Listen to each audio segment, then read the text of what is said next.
Bonjour à vous mes élèves de cette Bio4, j'espère que vous vous portez toujours bien ainsi que vos proches, vos familles, etc.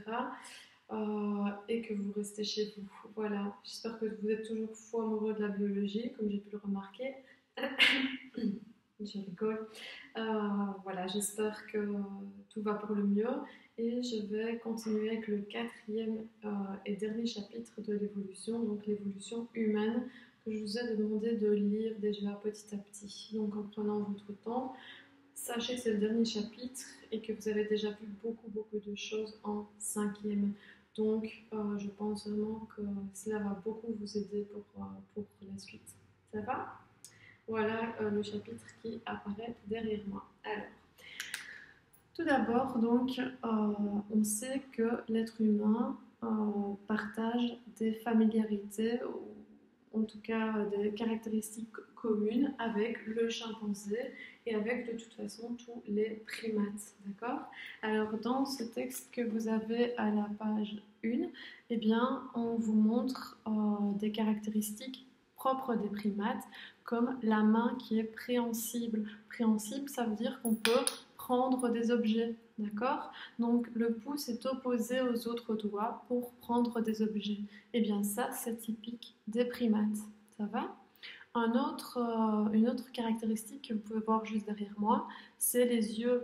Eh bien, l'acuité visuelle est assez élevée, on voit très bien et on voit surtout très bien en relief puisque nos champs visuels gauche et droit se recoupent, donc on voit très bien en trois dimensions.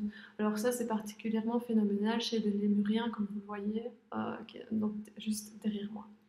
Alors, les primates ont aussi un cortex qui s'est développé euh, mieux que d'autres espèces et donc ça permet une certaine intelligence, une certaine forme d'intelligence. Donc, ça choquait beaucoup de scientifiques de classer l'homme parmi le règne animal et parmi les singes, et pourtant, eh bien, l'homme est bien un animal, il fait bien partie pardon, de la famille donc des mammifères et plus particulièrement des primates et donc des singes. Et si je vais jusqu'au bout, il fait partie des 6 derniers grands singes toujours en vie à l'heure actuelle. Ces 6 derniers grands singes, je vais essayer de ne pas les cacher, vous les avez derrière moi. Donc il y a nous, l'homme, il y a le gibbon, l'orang-outan, chimpanzé. Euh, Est-ce que j'ai tout dit? Gibbon, orang-outan, gorille, chimpanzé, bonobo et homme. Alors, le bonobo et le chimpanzé, eh bien, ce sont deux espèces, comme vous allez le voir, qui sont très apparentées, qui vraiment ont un ancêtre commun qui est très proche dans le temps. Et on a beaucoup plus étudié le chimpanzé que le bonobo. Néanmoins, on remarque maintenant que le bonobo est vraiment très proche, très proche de l'homme. Donc, les deux cousins les plus proches de l'homme seraient le bonobo et le chimpanzé. Ça, il y a beaucoup d'informations que je vous laisserai lire. Alors, on a ici une classification des primates à la page 3 derrière moi. Donc je pense que ces mots ne sont pas tellement à retenir, mais enfin vous voyez donc cette fameuse classification. Alors ici, vous voyez nos 6 derniers grands singes, donc gibbon, orang-outan, gorille, chimpanzé, bonobo et homme. Et oui, donc il en manque un sur la photo, à mon avis ça doit être le bonobo qui était souvent oublié. Et vous voyez un petit peu leur squelette, on en reparlera par la suite. Alors, ce qui est spécifique aux grands singes, d'une façon ou d'une autre, excusez-moi je vais un peu vite, ce qui est spécifique aux grands singes, c'est une taille plus importante que les autres primates, donc ils sont plus grands. Ils ont aussi des bras plus allongés, des membres plus allongés. Ils ont aussi un cerveau plus développé, plus particulièrement au niveau du cortex, comme je vous le disais. Et surtout, ils n'ont pas de queue. Le reste de queue s'est transformé en coccyx. C'est un organe vestigial. Alors, si on regarde ce qu'a apporté l'étude des karyotypes, eh bien voici derrière moi le karyotype d'un chimpanzé. Eh bien, vous voyez qu'il y a eu plusieurs changements. Chaque fois qu'il y a des flèches en rouge, il y a eu des changements par rapport au karyotype de l'être humain. Et vous voyez qu'ici, dans la paire numéro 2, eh bien, il y a carrément eu séparation de 2 chromosomes. Donc, vous savez que chez l'être humain, il y a 46 chromosomes, 2n égale 46. Chez le chimpanzé, c'est 2n égale 48. Mais en tout cas, nos karyotypes se ressemblent beaucoup.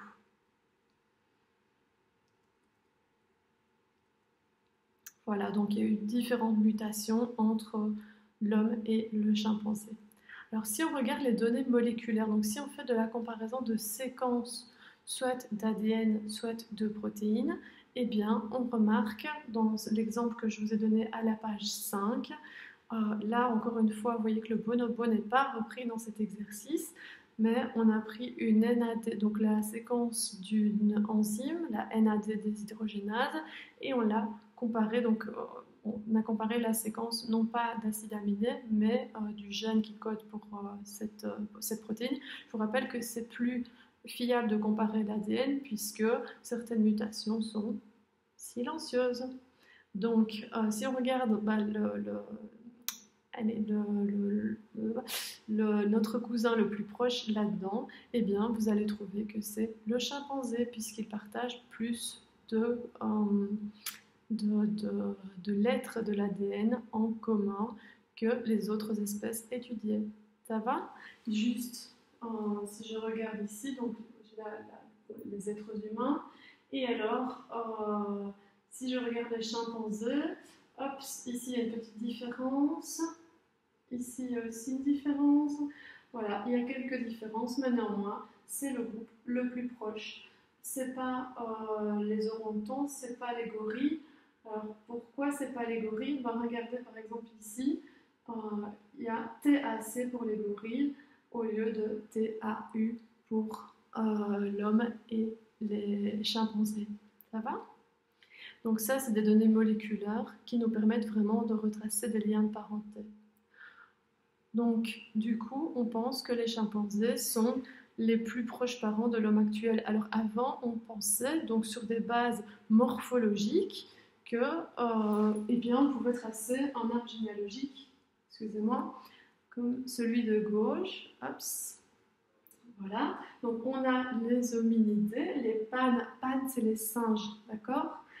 Donc on a le chimpanzé et les gorilles, et séparation donc avec l'homme. Voilà au niveau des données morphologiques. Néanmoins, l'étude de l'ADN a montré que, eh bien, les hommes étaient plus proches des chimpanzés que les gorilles et les chimpanzés.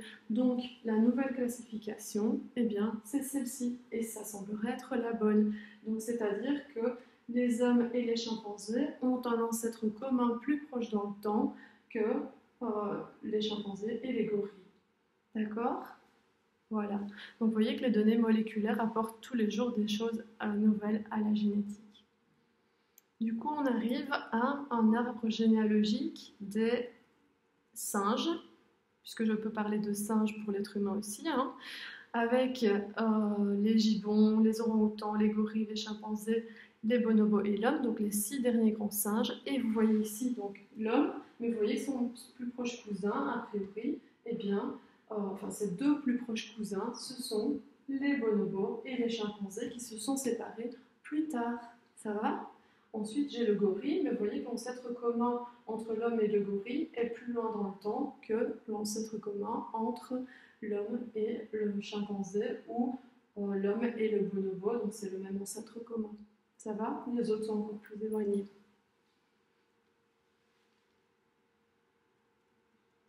Alors, si on regarde une comparaison rapide, ça on a fait en S5, hein, donc je vous ai dit, donc l'homme, le nom de l'homme c'est Homo sapiens, le nom du chimpanzé c'est Pan troglodyte et le nom du bonobo Pan paniscus. Dès que vous voyez Pan, c'est un singe, d'accord? Si on regarde, si on y regarde un peu de plus près, oui, ils sont plus petits. La gestation dure assez longtemps, c'est-à-dire qu'il faut beaucoup de temps pour faire un bébé. Quand ils sont plus petits, ils sont un peu plus légers que l'homme et leur mode alimentaire peut varier un petit peu. Mais enfin, il y a quand même pas mal de points communs.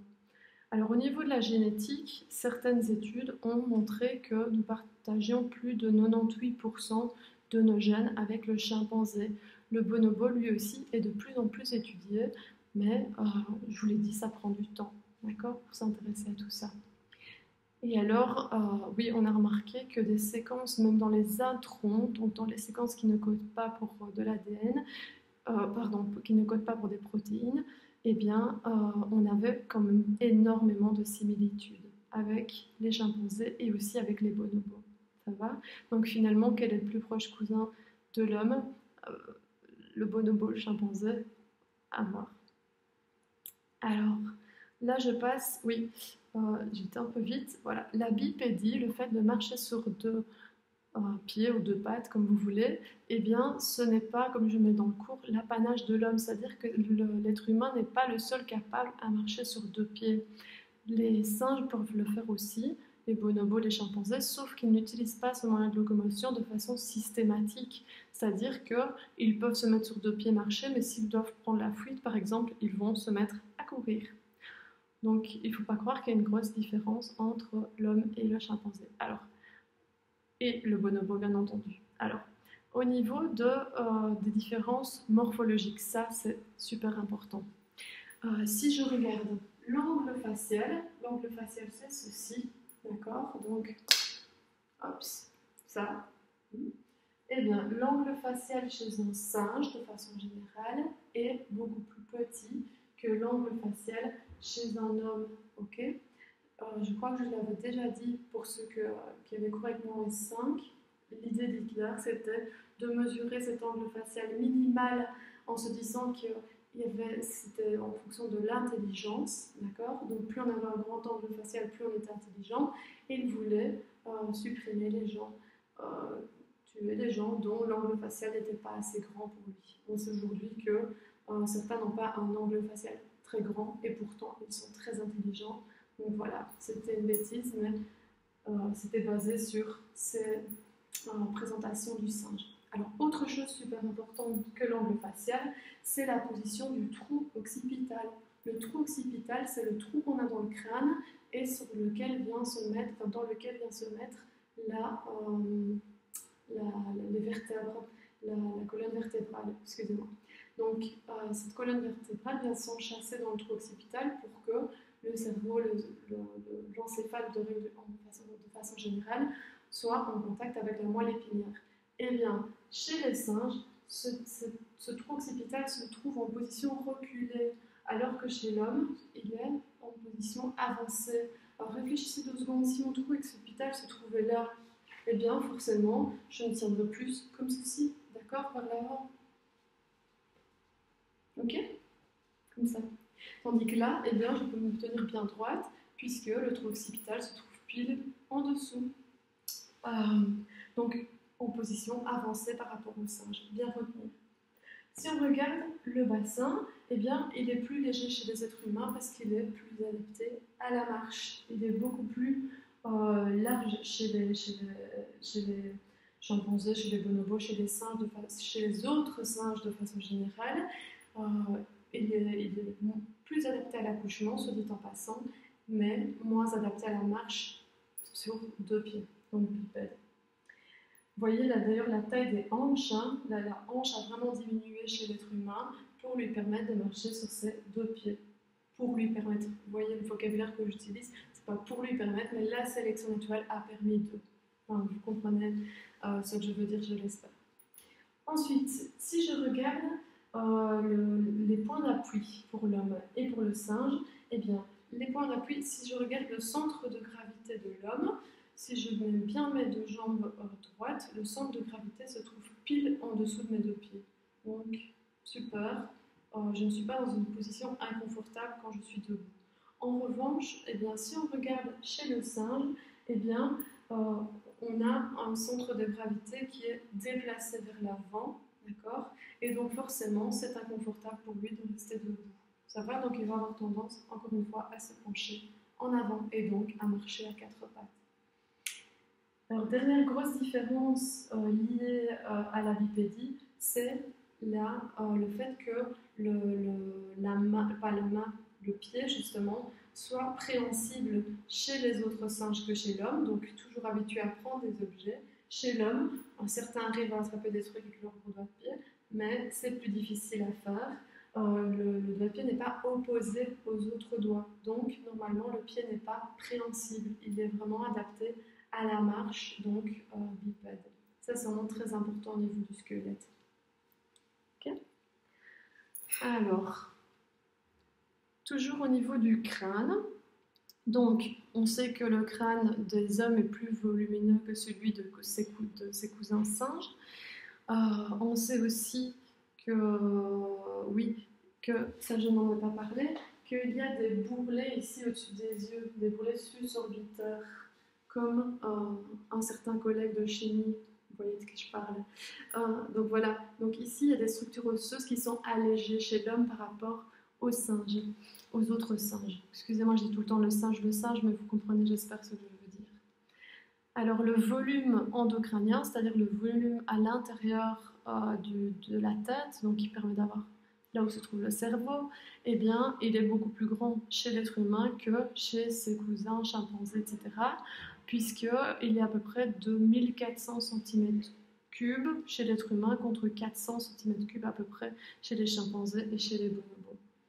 Alors la face, on en a parlé avec l'angle facial et les bourrelets susorbitaires, hein, donc ça va bien retenir. Et ensuite la dentition, ça on n'en a pas parlé. Alors les mâchoires sont allégées chez l'être humain, vous voyez que les dents sont beaucoup moins grandes, hein, si on regarde ici et ici.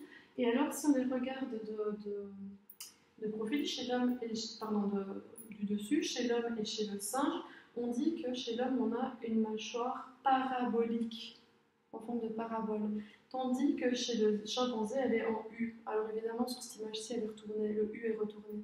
D'accord? Donc parabolique et en U. Ça va? Voilà.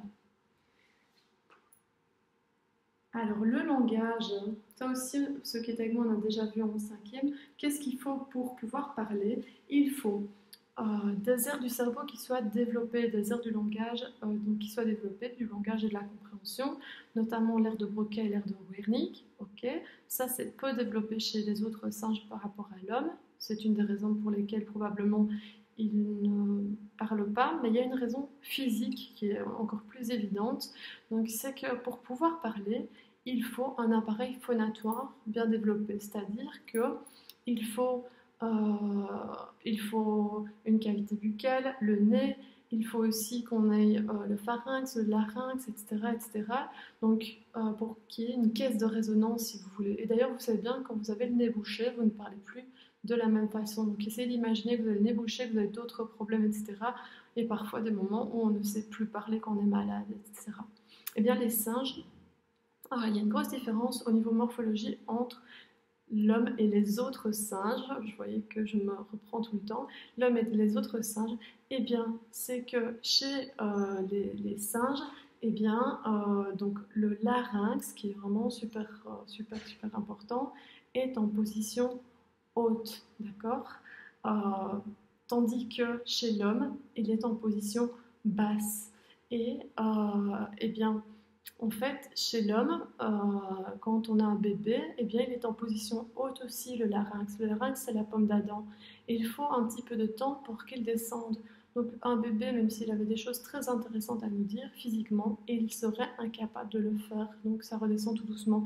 Tandis que chez le singe, ça ne redescend jamais. Donc, il n'y a pas place pour cette caisse de résonance pour pouvoir parler, émettre des sons, donc avoir un vocabulaire vraiment articulé. Ça va?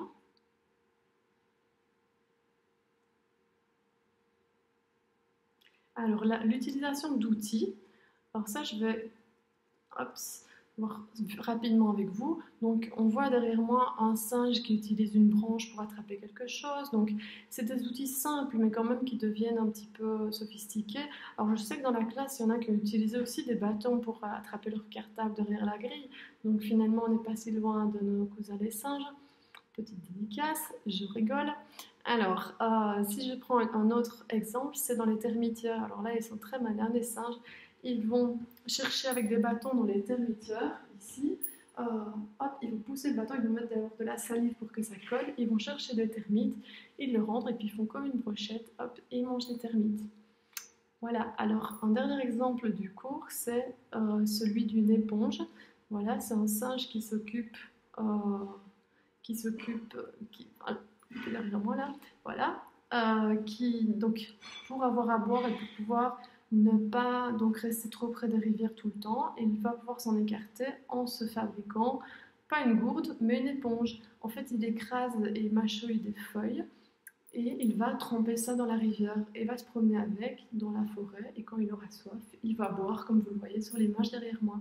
Donc, le singe est capable de fabriquer des outils très simples, ou en tout cas d'utiliser des outils très simples. Le singe, autre que l'homme. Je devrais chaque fois dire ça, mais voilà. Je parlais ici des chimpanzés. Alors, les comportements sociaux chez les bonobos, chez les singes et chez les bonobos, alors là, c'est très particulier. C'est ce qu'on a remarqué donc en voyant chez les bonobos, c'est qu'il y avait du mimétisme. Par exemple, sur une de leurs îles, on leur a donné des pommes de terre et donc ils se sont mis à manger des pommes de terre et alors ces pommes de terre ont poussé, etc. Et alors il y en a un qui est allé déposer sa pomme de terre dans l'eau de mer. Et alors les autres ont fait pareil parce qu'en fait l'eau de mer permet de saler les aliments. Donc là, les chercheurs étaient assez étonnés, très très étonnés, de voir que la population de bonobos de cette île salait ses aliments. D'autre part, les bonobos sont très particuliers au niveau sexuel, au niveau des rapports sexuels, puisque quand ils se fâchent, quand ils sont, oui, voilà, quand ils sont énervés, après, pour se faire la paix, eh bien, ils ont des rapports sexuels. Ça peut être des rapports homosexuels, hétérosexuels, ou bien avec des plus jeunes. Et d'ailleurs, c'est la seule espèce qui a des rapports sexuels face à face. Donc, je veux dire, comme l'être humain, en théorie. Ça va? Donc, c'est vraiment particulier, tous ces comportements sexuels chez le bonobo, puisque ça montre qu'il y a une question d'envie. J'ai oublié de dire aussi que le bonobo pratiquait le coït interrompu. Ça veut dire qu'il peut bien souvent se retirer euh, avant d'éjaculer. Donc ça veut dire, donc le mâle avant d'éjaculer se retire son pénis donc du vagin de la femelle. Ça veut dire que il n'essaie pas de se reproduire. Donc ça c'est complètement fou pour la science de se dire que des individus n'essayent pas de se reproduire, mais font ça pour avoir du plaisir. Ça va? Donc on parle d'une véritable culture chez les chimpanzés, chez les bonobos, où il y a des amis, des ennemis, des disputes, des réconciliations, etc., etc. Voilà.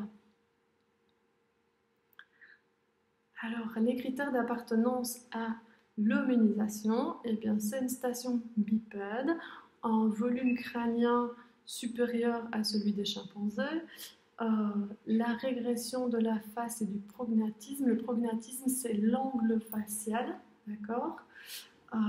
Et alors, les traces de fossiles et d'une activité culturelle. Donc, on commence à retrouver des foyers, par exemple, pour faire du feu, ou bien des silex, des outils, etc. Voilà. Alors, au niveau de l'arbre de la suite du cours, je crois que là, je vous ai déjà donné pas mal d'informations, donc je continuerai la prochaine fois. Gros bisous à tous. Prenez soin de vous et des vôtres. Ciao, ciao.